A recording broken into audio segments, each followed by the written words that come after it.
Good morning, students. Welcome back to my biology classes.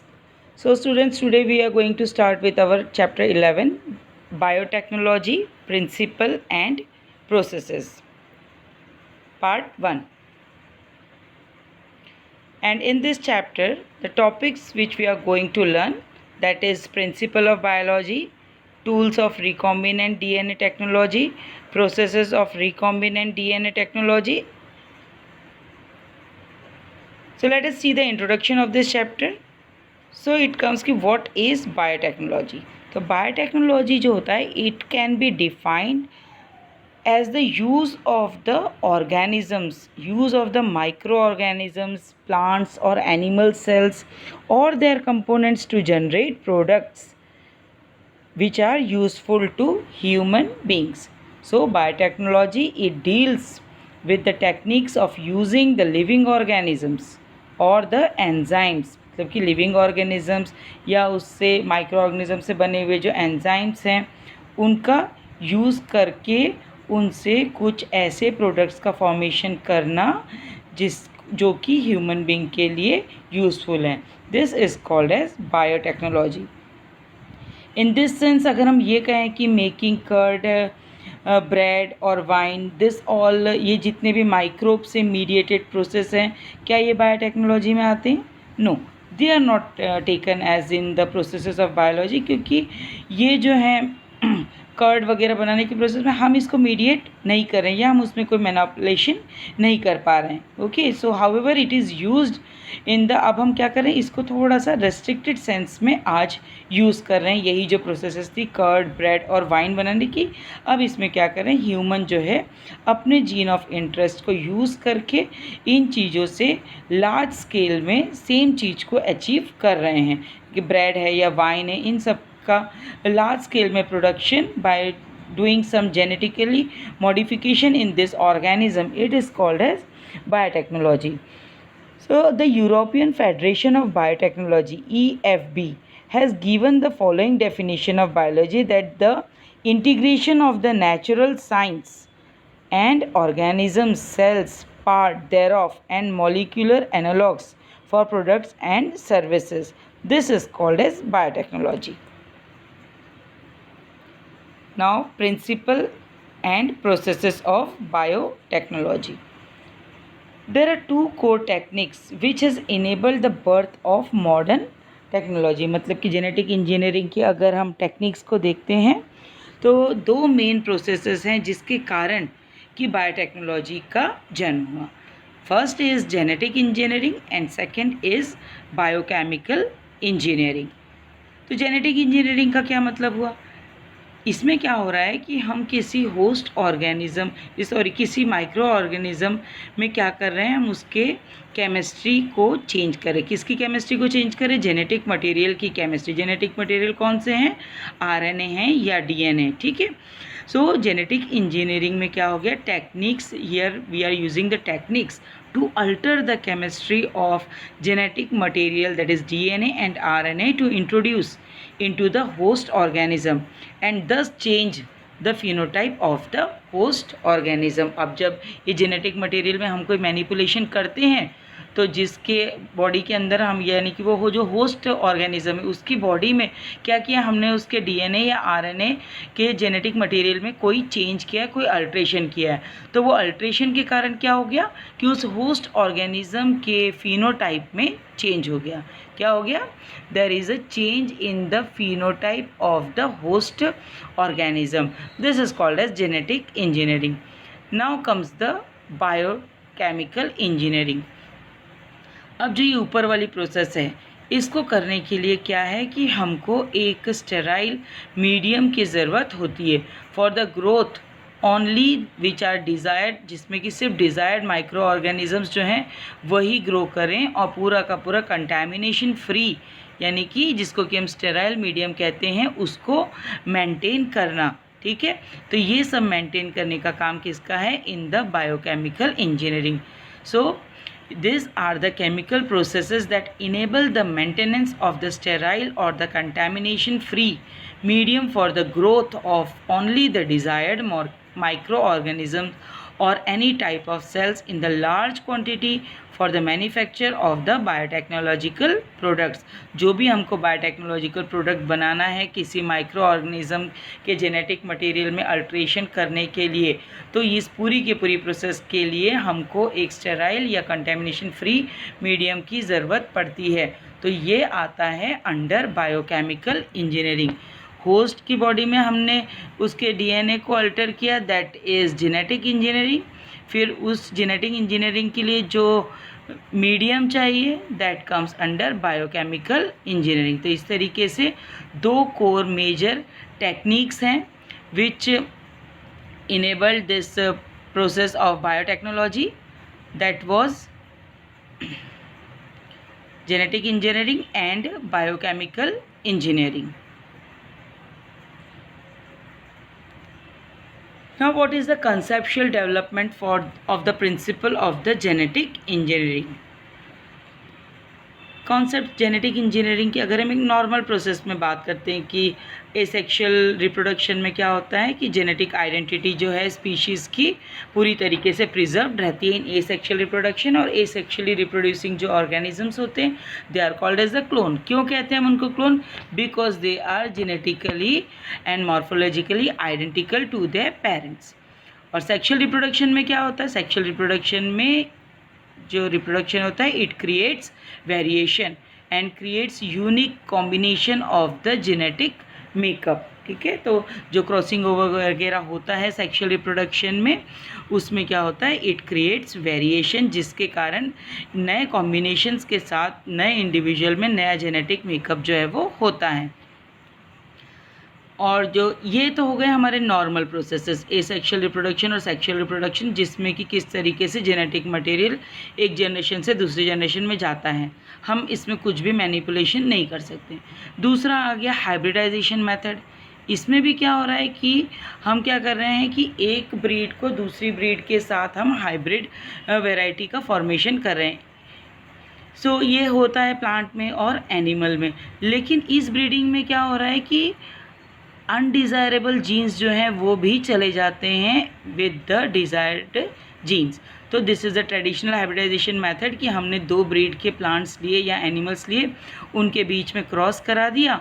तो इस crossing में क्या हो गया? कोई नए कैरेक्टर वाला फॉर्मेशन तो हो गया, वो हाइब्रिड तो बन गया, लेकिन उस हाइब्रिड में क्या है कि डिज़ायर्ड के साथ साथ अनडिज़ायरेबल जीन्स जो हैं वो भी नए हाइब्रिड में चले जाते हैं। That means we are unable to do any manipulation in this method और in this method, right. So the techniques of the genetic engineering which includes, अब नेक्स्ट आया कि जब हमने देखा कि हमने हर तरीके से चेंजेस कर लिए लेकिन फिर भी हमने जीन्स में कोई चेंज नहीं किया जिससे कि हम अनडिज़ायरेबल जीन्स को उसमें से हटा सकें, सिर्फ डिज़ायरेबल जीन्स को ही टारगेट ऑर्गेनिज्म में डाल सकें। फिर उसके लिए जो टेक्निक आई that was the technique which was called as the formation of a recombinant DNA. तो technique of the genetic engineering which includes the creation of recombinant DNA which is using gene cloning and gene transfer, which overcomes this limitation and allows us to isolate and introduce only a set of the desirable gene without introducing the undesirable genes in the target organism. This is called as genetic engineering. Okay, तो क्या होता है इसमें? Recombinant DNA का formation होता है। We will see further topics कि how we have to form a recombinant DNA. So the techniques of the genetic engineering which includes the creation of the recombinant DNA, use of gene cloning and gene transfer, ये पूरी की पूरी process जो है की जाती है genetic engineering में। और इसके कारण कौन सी प्रॉब्लम सॉल्व हो गई? उसके कारण ये प्रॉब्लम सॉल्व हो गई कि हम नए ऑर्गेनिज्म या टारगेट ऑर्गेनिज्म में सिर्फ डिज़ायरेबल जीन्स को ही इंट्रोड्यूस कर रहे हैं, अनडिज़ायरेबल जीन्स जो हैं वो टारगेट ऑर्गेनिज्म में नहीं जा रहे हैं। तो जेनेटिकली किसी भी ऑर्गेनिज्म को अगर हमको मॉडिफाई करना है तो there are 3 basic steps. Okay, so there are 3 basic steps in genetically modifying an organism। कोई भी ऑर्गेनिज्म को अगर जेनेटिकली हमें मॉडिफाई करना है तो उसके 3 बेसिक स्टेप्स हैं। सबसे पहला, identification of the DNA with the desirable gene. सबसे पहले हम क्या करेंगे, हम ये सारे ही पॉइंट्स को आगे एक एक करके अच्छे से डील करेंगे। तो सबसे पहले 3 स्टेप सुन लीजिए। सबसे पहला है identification of the DNA with desirable gene. हम सबसे पहले उस डीएनए को आइडेंटिफाई करें जिसमें कि वो जीन प्रेजेंट है जो कि हमारे इंटरेस्ट का है। तो जो हमारे इंटरेस्ट का जीन है, it is called as the desirable gene. तो पूरे के पूरा जो डीएनए है उसके अंदर हमारे काम का जीन कौन सा है उसको आइडेंटिफाई करना। Then comes the introduction of the identified DNA into the host. फिर जो हमने आइडेंटिफाई यानी कि जो हमारा डिज़ायरेबल जीन है उसको हम होस्ट की बॉडी के अंदर डालेंगे या उसको उसके डीएनए के साथ मिलाएंगे। That is called as the introduction of the identified DNA into the host. जो डीएनए हमने डिज़ायरेबल लिया है उसको होस्ट के अंदर इंट्रोड्यूस कराना। थर्डली क्या है, अब उस होस्ट के अंदर हमने डाल दिया, अब उस होस्ट के अंदर जो वो इंट्रोड्यूस डीएनए है उसका पूरा का पूरा मेंटेनेंस करने का काम, जिससे कि वो जो इंट्रोड्यूस डीएनए होस्ट के अंदर वो डीएनए उसकी प्रोजेनी या उसके ऑफस्प्रिंग में वो इंट्रोड्यूस जीन जो है या वो इंट्रोड्यूस डीएनए जिसमें कि डिज़ायरेबल जीन प्रेजेंट है वो आगे की प्रोजेनी में ट्रांसफ़र हो। ठीक है, so this are the 3 steps in genetically modifying an organism, that is identification of the DNA with desirable gene, introduction of the identified DNA into the host, maintenance of the introduced DNA in the host and transfer of the DNA to its progeny। इस तरीके से these are the steps in genetically modifying an organism। Now let us see the creation of recombinant DNA। एक recombinant DNA का creation किस तरीके से किया जाता है। The DNA molecule, what is recombinant DNA? The DNA molecule constructed by combining the DNA from the organism of different species, it is called as recombinant DNA। अलग अलग स्पीशीज़ से हम डीएनए को लेकर उन डीएनए को अगर कंबाइन करके एक नया डीएनए का मॉलिक्यूल फॉर्म करते हैं, that DNA it is called as recombinant DNA. मतलब कि हमने रिकॉम्बिनेशन किया है, 2 अलग अलग स्पीशीज़ के डीएनए को मिलाया है। This is called as the recombinant DNA और द rDNA। अब क्या हो रहा है यहाँ पर, द डिज़ायरेबल जीन और the segment of the DNA. हमको डीएनए का मॉलिक्यूल से रिकॉम्बिनेंट डीएनए बनाना है तो पहले हमको जो डीएनए का सेगमेंट है जिसमें कि वो डिज़ायरेबल जीन प्रेजेंट है या उसको हम सेगमेंट ऑफ डीएनए भी कहते हैं किसी एक ऑर्गेनिज्म का, इसको हमको आइसोलेट करना है या उसको हमको निकालना है। समझिए कि इस ए के अंदर से ये पूरा का पूरा डीएनए है, पूरा कंप्लीट डीएनए है, इसके अंदर हमारा जीन ऑफ इंटरेस्ट इस जगह पर अगर प्रेजेंट है, ठीक है, तो इस जीन ऑफ इंटरेस्ट को हमको आइसोलेट करना है, इसको कट करना है। तो इस तरीके से डिज़ायरेबल जीन को या सेगमेंट ऑफ डीएनए को जो और किसी ऑर्गेनिज्म से हमको आइसोलेट करना है, उसको आइसोलेट करने के लिए जो एंजाइम्स की ज़रूरत होती है, they are called as the restriction enzyme. उनको हम क्या कहते हैं, उनको हम रेस्ट्रिक्शन एंजाइम कहते हैं। ठीक है, तो रेस्ट्रिक्शन एंजाइम ये देखिए, जैसे कि ये पूरा का पूरा डीएनए है, ये कंप्लीट डीएनए दिखाई दे रहा है आपको यहाँ, this is the whole DNA. अब इस डीएनए के अंदर ये समझिए ये वाला हमारा जीन ऑफ इंटरेस्ट है, तो इस जीन ऑफ इंटरेस्ट को हम क्या कर रहे हैं, आइसोलेट कर रहे हैं। अब ये जो यहाँ से इस जीन ऑफ इंटरेस्ट को कट करने का जो काम है ये एक एंजाइम करता है, उस एंजाइम को बोला जाता है restriction enzyme. That enzyme which cuts the desirable gene or the segment of the DNA from the organism, it is called as the restriction enzyme। ऐसे एंजाइम को हम क्या कहते हैं, रेस्ट्रिक्शन एंजाइम कहते हैं। ठीक है, तो ये समझिए कि हमारा एक ऑर्गेनिज्म का डीएनए है जिसके अंदर से हमने ये जीन ऑफ इंटरेस्ट यहाँ पर ये कट कर लिया। अब ऐसे ही मुझे अब इसको डालना है उस ऑर्गेनिज्म में जिसमें कि इस जीन का जो प्रोडक्ट है उसका हमको ज़रूरत है। तो इस तरीके से similarly the DNA of the host organism, समझिए कि अब ये दूसरा होस्ट का डीएनए, ये डीएनए तो एक जैसे हैं, तो ऐसे ही होस्ट का जो डीएनए है या होस्ट ऑर्गेनिज्म का जो डीएनए है उसको भी हम कट करते हैं सेम रेस्ट्रिक्शन एंजाइम से, तो वो भी यहाँ पर क्या होगा, उसमें एक कट बन जाएगा। तो इस तरीके से ये वाला जो हमने पहले वाले जीन ऑफ इंटरेस्ट से कट किया है उसको हम होस्ट ऑर्गेनिज्म में इंसर्ट करा देंगे या उसको हम इंट्रोड्यूस करा देंगे। तो इस तरीके से ये वाला जो पार्ट है it is called as an insert. क्या बोलते हैं इसको हम? Insert. This is called as insert. आगे समझ में? तो दो ऑर्गेनिज्म हैं, उनके डीएनए को हमको क्या करना है? कंबाइन करना है। समझिए कि ये एक ऑर्गेनिज्म का डीएनए है और ये दूसरे ऑर्गेनिज्म के डीएनए से हमने ये जीन ऑफ इंटरेस्ट अगर निकाला हुआ है तो इसको हम इसके अंदर क्या करेंगे? अटैच कर देंगे, ठीक है। और इससे क्या होगा? नया डीएनए का फॉर्मेशन होगा, that is called as the recombinant DNA. तो यहाँ पर होस्ट का डीएनए हो गया और एक इंसर्ट डीएनए हो गया। ओके, अब जो इसकी नेक्स्ट प्रोसेस होती है कि हमने रिकॉम्बिनेंट डीएनए बना दिया, अब एक प्रोसेस है that is called as the gene cloning. Cloning का मतलब है कि सेम टू सेम और कॉपीज़, ओके, मॉर्फोलॉजिकली और genetically similar copies. It is तो क्लोन्स यानी कि कॉपीज़ है, तो वही जो रिकॉम्बिनेंट डीएनए है उसकी बहुत सारी कॉपीज़ बनाना it is called as gene cloning. Okay, तो gene cloning it refers to the process of making the multiple copies of the DNA molecule in a host. अब होस्ट की बॉडी के अंदर हमने रिकॉम्बिनेंट डीएनए जो है उसको इंसर्ट करा दिया। अब इसको उस होस्ट की बॉडी के अंदर बहुत ज़्यादा बार इसको क्या करना है? उसकी कॉपीज़ बनाना है। तो इस तरीके से होस्ट की बॉडी में, होस्ट सेल के अंदर मल्टीपल कॉपीज़ बनाने की जो प्रोसेस है it is called as the gene cloning.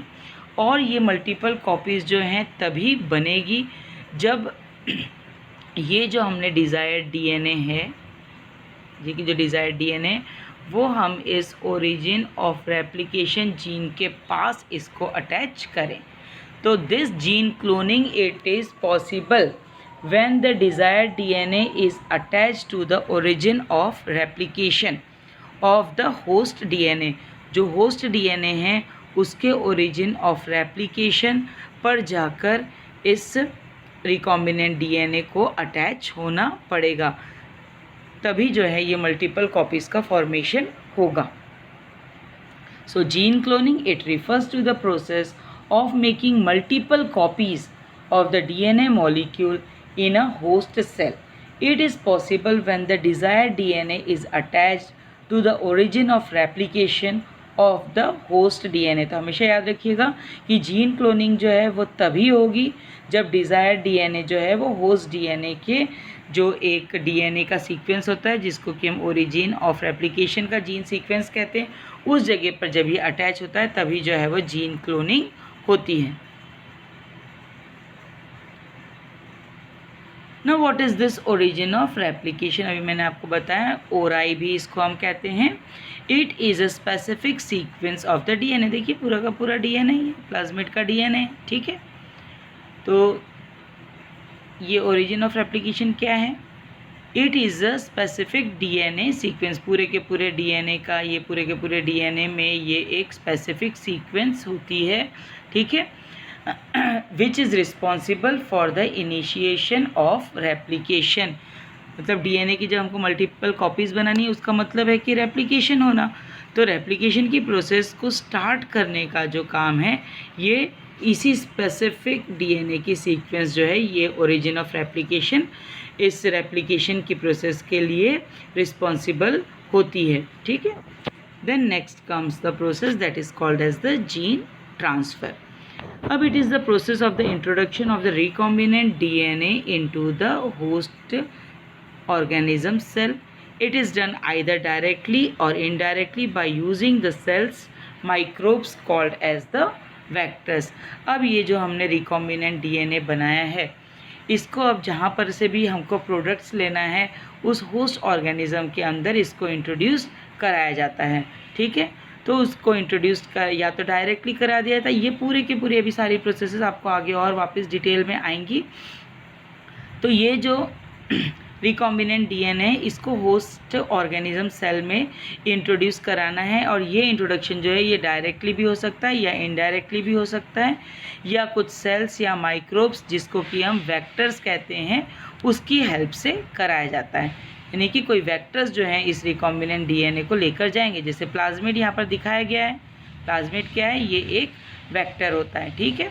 तो ये वेक्टर क्या कर रहा है, इस रिकॉम्बिनेंट डीएनए को लेकर ये किसी सेल के अंदर जाएगा, ठीक है।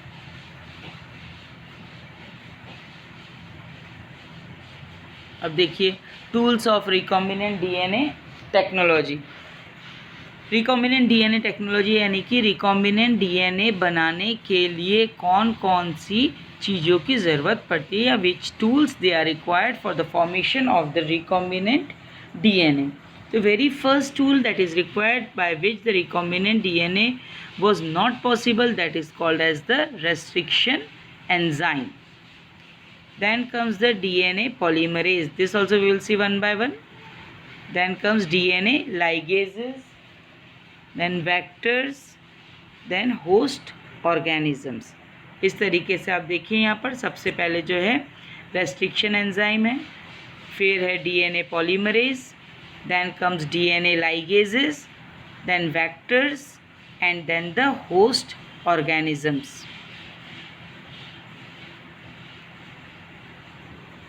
Now let us see one by one all the tools. Very first is the restriction enzymes. So what is restriction enzymes? तो जो रिकॉम्बिनेंट डीएनए मैंने आपको पहले ही बताया कि रेस्ट्रिक्शन एंजाइम की डिस्कवरी के बाद ही रिकॉम्बिनेंट डीएनए जो है वो कंस्ट्रक्ट होना उसका पॉसिबल हो पाया। अगर रेस्ट्रिक्शन एंजाइम नहीं होता तो रिकॉम्बिनेंट डीएनए की डिस्कवरी या रिकॉम्बिनेंट डीएनए का construction it was impossible. Restriction enzyme जो होते हैं ये कई बैक्टीरिया में जो है ये प्रेजेंट होते हैं, उनकी बॉडी में ये डिफेंस मैकेनिज़्म की तरह जो है वो काम करते हैं। तो that is called as the restriction modification system. Okay, restriction enzyme जो है कई बैक्टीरिया में प्रेजेंट होते हैं एज अ डिफेंस मैकेनिज़्म, और वहाँ पर हम इसको रेस्ट्रिक्शन मॉडिफिकेशन सिस्टम भी कहते हैं। वहाँ पर ये उसके डीएनए को कट नहीं करते हैं, जबकि जो भी डिफेंस के लिए इसको रिक्वायरमेंट होती है वो डिफेंस की तरह ये बैक्टीरिया में हेल्प करता है। तो we can say that this restriction enzymes जो हैं ये कई बैक्टीरिया में मैकेनिज़्म डिफेंस मैकेनिज़्म की तरह यूज़ किए जाते हैं। आप देख सकते हैं ये रेस्ट्रिक्शन एंजाइम है, ये एग्जैक्टली कोई कैंची की तरह नहीं है, लेकिन ये बताया गया है इसको कैंची की तरह यूज़ करते हुए कि ये कोई भी डीएनए है किसी ऑर्गेनिज्म का, वो कंप्लीट डीएनए। अब इस डीएनए के अंदर से हम क्या करेंगे, इस डीएनए को जो कट करने की प्रोसेस है it is only done by the restriction enzyme.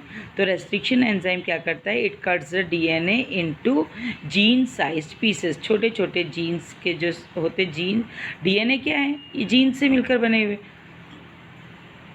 तो इस तरीके से सिंगल जीन ऑफ इंटरेस्ट जो है उसको आइसोलेट कर लिया जाता है। ये सब की सब चीज़ें जो हैं all this happens in the test tube. तो रेस्ट्रिक्शन एंजाइम क्या कर रहा है, it cuts the DNA into small pieces और the gene sized pieces from which the single gene of interest it can be isolated.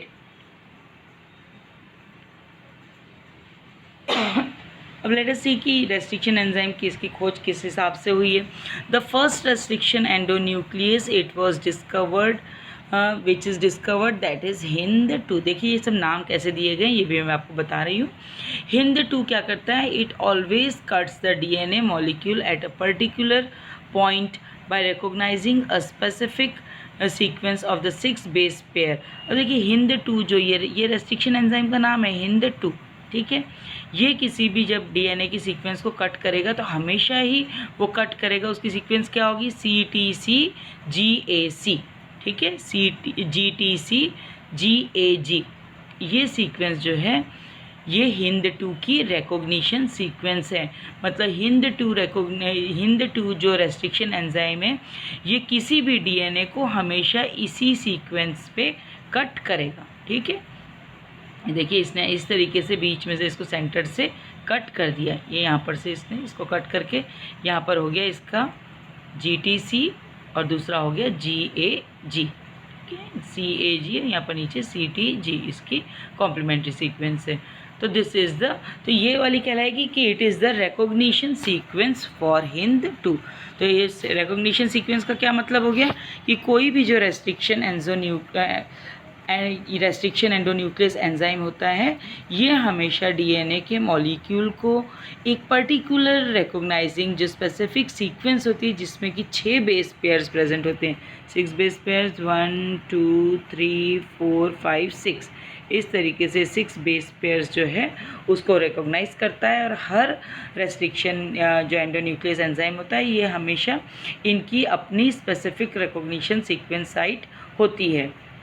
अभी तक जो है लगभग 900 रेस्ट्रिक्शन एंजाइम्स जो हैं वो आइसोलेट किए जा चुके हैं, जिसमें कि 200 स्ट्रेन्स जो हैं वो बैक्टीरिया से आइसोलेट की गई हैं। और हर ये जो 900 रेस्ट्रिक्शन एंजाइम हैं इनकी रिकॉग्निशन सीक्वेंस जो हैं वो अलग अलग होती हैं।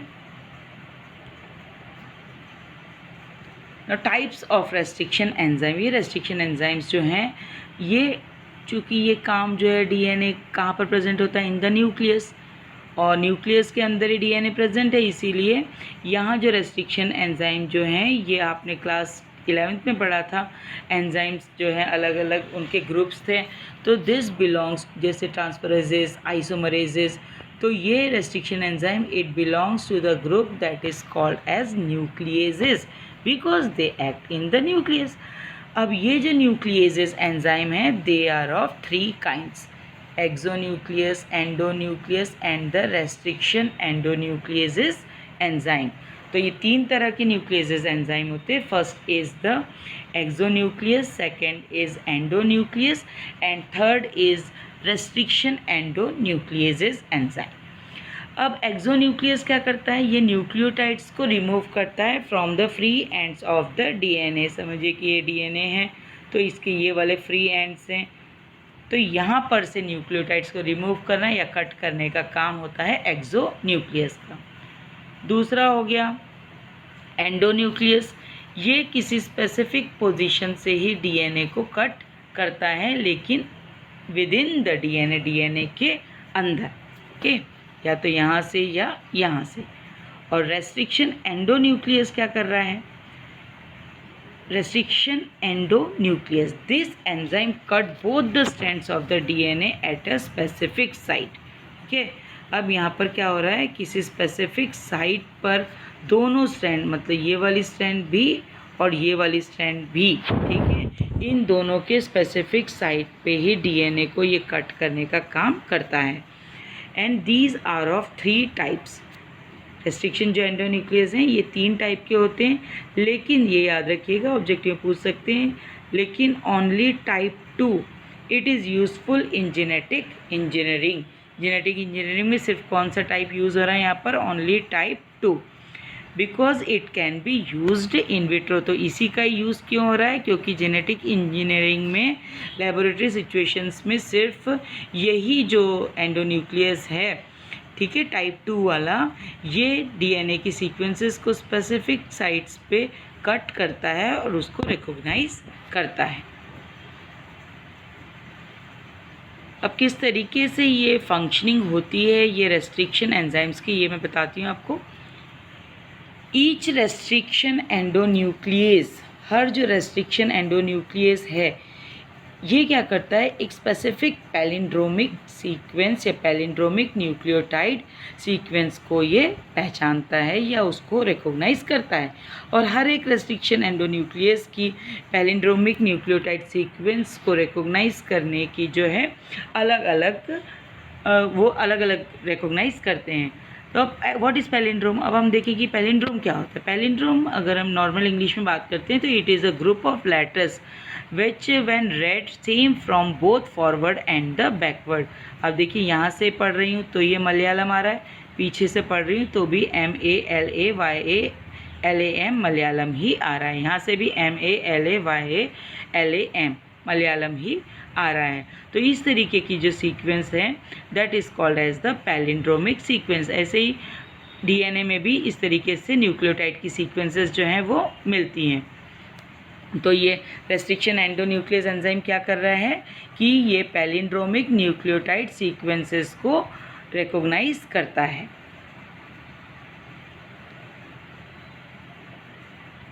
सो पैलिंड्रोम क्या है? Palindrome it is a DNA palindrome जो है किसी डीएनए में क्या, it is the sequence of the base pairs. अब देखिए यहाँ पर GAATTC और यहाँ उल्टे यहाँ से हम पढ़ रहे हैं, इस तरीके से हम पढ़ रहे हैं जब ओरिएंटेशन हमने सेम रखा है GAATTC, फिर इस तरीके से रीड कर रहे हैं क्योंकि 5' to 3' और यहाँ पर भी हम 5' to 3' ले रहे हैं GAATTC।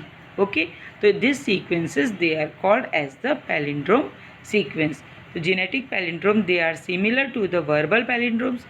A palindrome sequence in the DNA is one in which the 5' to 3' base pair sequence it is identical in both the strands। यानी कि यहाँ से both the strands से फर्स्ट स्ट्रैंड में हम देख रहे हैं 5' to 3' GAATTC, here also in the 5' to 3' GAATTC। तो I think it is clear to you all कि पैलिंड्रोम सीक्वेंस जो है वो क्या होती है। अब देखिए किस तरीके से ये रेस्ट्रिक्शन एंडोन्यूक्लियस एंजाइम जो है वो वर्क करता है। अब यहाँ पर आप देखिए this enzyme it cuts both the DNA at the same site. अब यहाँ पर दो डीएनए की स्ट्रैंड है, ये एक अलग डीएनए है और ये एक अलग डीएनए, ठीक है। अब यहाँ पर एंजाइम जो रेस्ट्रिक्शन एंजाइम यूज़ हो रहा है दैट इज़ ECORI, ECORI। अब ये ECORI नाम जो है किस तरीके से दिया बता रही हूँ, इन पहले देख लीजिए कट कैसे कर रहा है। अब यहाँ पर ये वेक्टर डीएनए है और ये फॉरेन डीएनए, ठीक है। हमको इसको जो है इसके साथ अटैच करना है और एक नया रिकॉम्बिनेंट डीएनए का फॉर्मेशन करना है। तो उसके लिए हम क्या कर रहे हैं कि दो डीएनए के सैंपल हो गए, एक कहला रहा है हमारा वेक्टर डीएनए और दूसरा कहला रहा है फॉरेन डीएनए।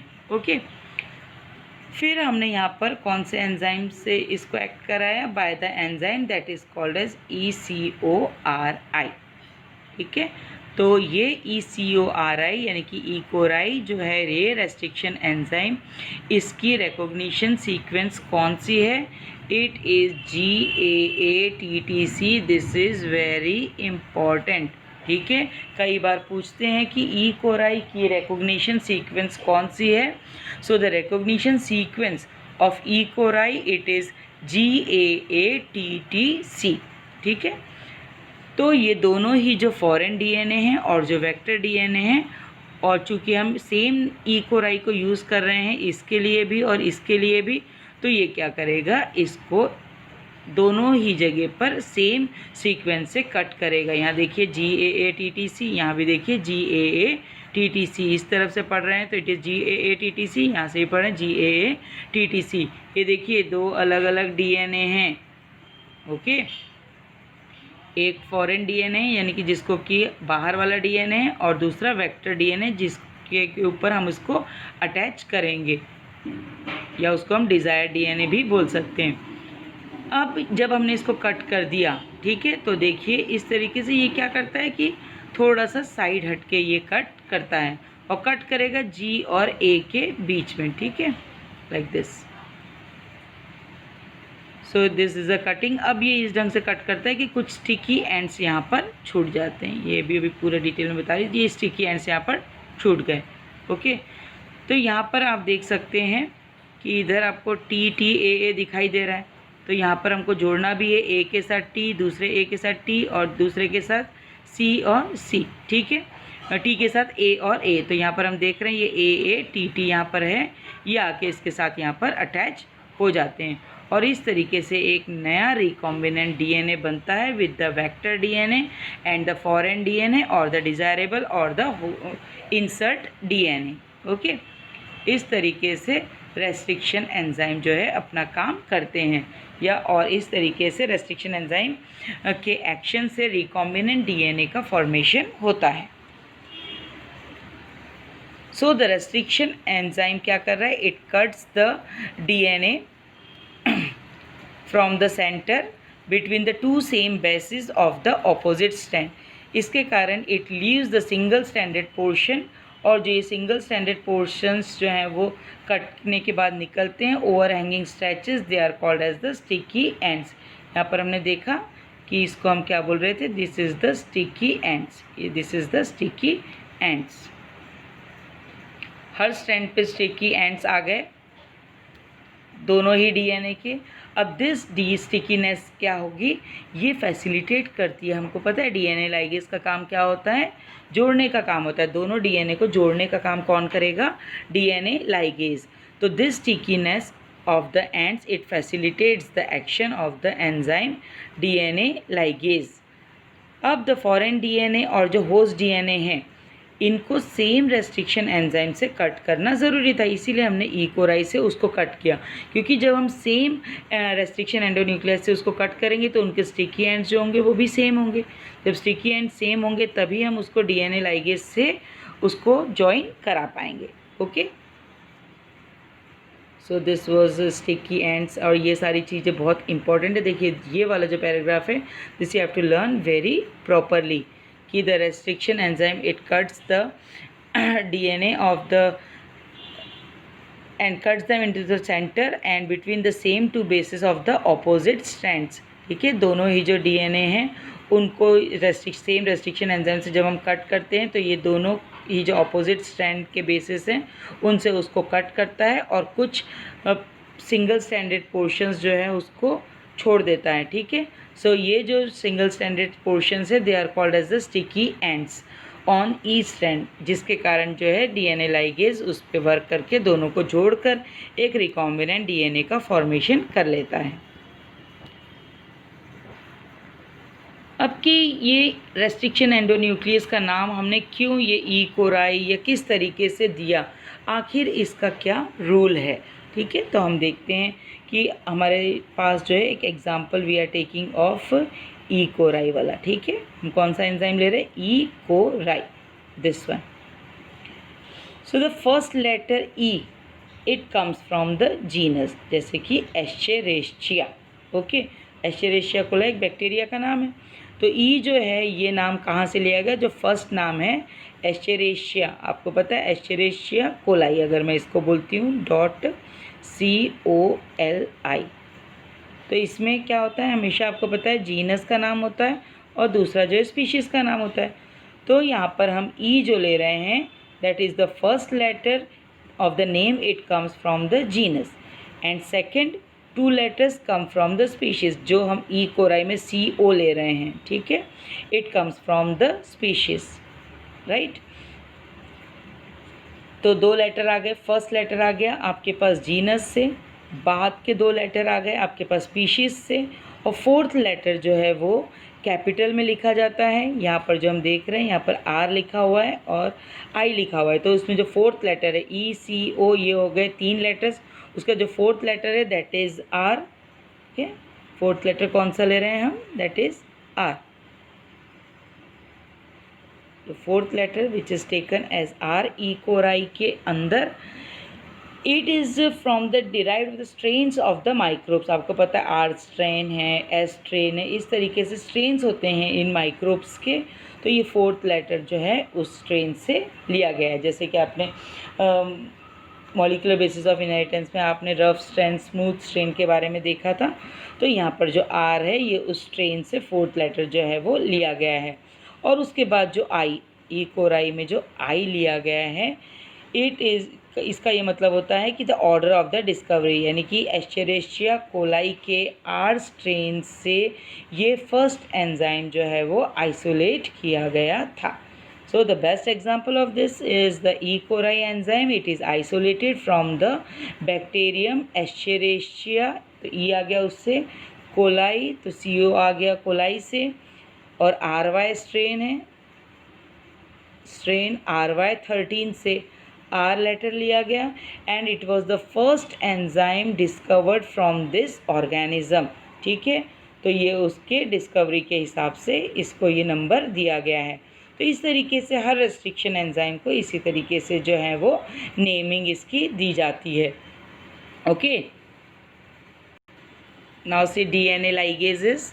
डीएनए लाइगेजेस को हम मॉलिक्यूलर ग्लू भी कह रहे हैं। अब देख रहे हैं आप यहाँ पर ये दो ओवरहैंगिंग स्ट्रेचेस दिखाई दे रही है और फिर इन दोनों डीएनए को जोड़ा गया है। तो इन दोनों डीएनए को जोड़ने का जो काम है that is done by the enzyme which is called as the DNA ligases, which is also called as molecular glue. So these are the enzymes which catalyze the formation of the phosphodiester bonds. अब देखिए, आपको पता है DNA की जो backbone रहती है उसमें फॉस्फेट ग्रुप रहता है और पेंटोज शुगर, ये जो रहती है वो डीएनए का बैकबोन का फॉर्मेशन करती है। देखिए यहाँ पर ये डीएनए की दो स्ट्रैंड है, तो इस स्ट्रैंड पे जो है आपका फॉस्फोडाइस्टर बॉन्ड्स जो हैं उसका फॉर्मेशन होना है। तो फॉस्फोडाइस्टर बॉन्ड्स के फॉर्मेशन के लिए जो कैटलाइजेशन है ये कौन कर रहा है? डीएनए लाइगेजेस, और जो ये एडजेसेंट न्यूक्लियोटाइड्स हैं इनको जोड़ने का काम करता है। अब ये ऐसा नहीं है कि हमने उसके जिस तरीके से ग्लू से हम कोई चीज़ चिपकाते हैं ये चिपक जाए, इसके लिए हम क्या करते हैं, जो ये डीएनए के मॉलिक्यूल्स है जिसको कि हम वेक्टर डीएनए और ये इंसर्ट डीएनए, ठीक है, ये फॉरेन डीएनए जो था जिसको कि हम इंसर्ट डीएनए या डिज़ायरेबल डीएनए कह रहे थे, और ये वेक्टर डीएनए जिसके के साथ हम किसको अटैच करेंगे, इन दोनों को एक मीडियम में डाल देंगे। उसके साथ हम कंडीशंस क्या रखेंगे, फेवरेबल कंडीशंस होनी चाहिए, साथ में डीएनए लाइगेजेस एंजाइम्स भी डाल देंगे, टेम्परेचर जो है फेवरेबल रहेगा। इसके बाद क्या होगा कि ये सब फेवरेबल कंडीशंस जब होंगी तब जाके डीएनए लाइगेज क्या करेगा, कट वेक्टर डीएनए को इंसर्ट डीएनए के साथ जोड़ देगा। जोड़ने के बाद आप देखिए यहाँ पर ये देखिए दो अलग अलग डीएनए हैं, इनको जोड़ने के लिए डीएनए लाइगेज है और फेवरेबल टेम्परेचर है, फेवरेबल पीएच है। उसके बाद ये दोनों जो है वो जुड़ जाते हैं और डीएनए लाइगेज अपना बाहर हो गया। आपको पता ही है एंजाइम जो है अपने प्रोसेस करने के बाद वो वापस से रिएक्शन में बाहर हो जाते हैं। So this was DNA ligase. बाकी हम देखेंगे इसके नेक्स्ट पार्ट में। Hope you understood the chapter. Thank you so much.